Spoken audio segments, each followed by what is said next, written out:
La représentation de Dickson est utilisée à la place de Lioneweaver pour analyser l'effet d'un inhibiteur sur la vitesse d'une réaction enzymatique. Elle permet de déterminer le type d'inhibition et la valeur de la constante Ki en utilisant un graphique de 1 sur V en fonction de la concentration de I. Dans un graphique de Dickson, les droites déterminées à différentes concentrations de substrat se croisent en un point moins Ki. À partir de cette présentation générale, il est possible de déduire les représentations de Dickson caractéristiques de 3 types d'inhibition particuliers.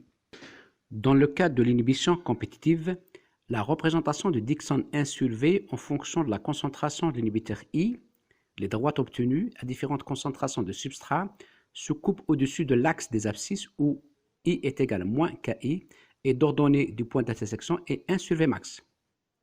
Dans le cas de l'inhibition non compétitive, la représentation de Dickson 1 sur V en fonction de la concentration de l'inhibiteur I, les droites obtenues à différentes concentrations de substrat se coupent sur l'axe des abscisses où I égale moins Ki. Et dans le cas de l'inhibition incompétitive, la représentation de Dickson 1 sur V en fonction de la concentration de l'inhibiteur I, on obtient un faisceau de droites parallèles de pente 1 sur Vmax multiplié par Ki. Pour la détermination de la constante Ki, les intersections de droites obtenues pour différentes concentrations de S avec l'axe des ordonnées sont représentées par 1 sur V' qui varie avec les concentrations de substrat. La représentation secondaire 1 sur V' en fonction de l'inverse des différentes concentrations de 1 sur S donne une droite.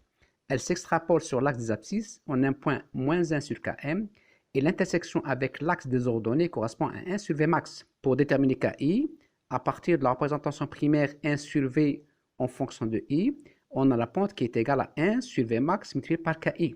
La pente est déterminée graphiquement à partir de la représentation graphique primaire 1 sur V en fonction de I, et V max est déterminé graphiquement à partir de la représentation secondaire 1 sur V en fonction de 1 sur S. On tire Ki qui est égal à 1 sur V max multiplié par la pente.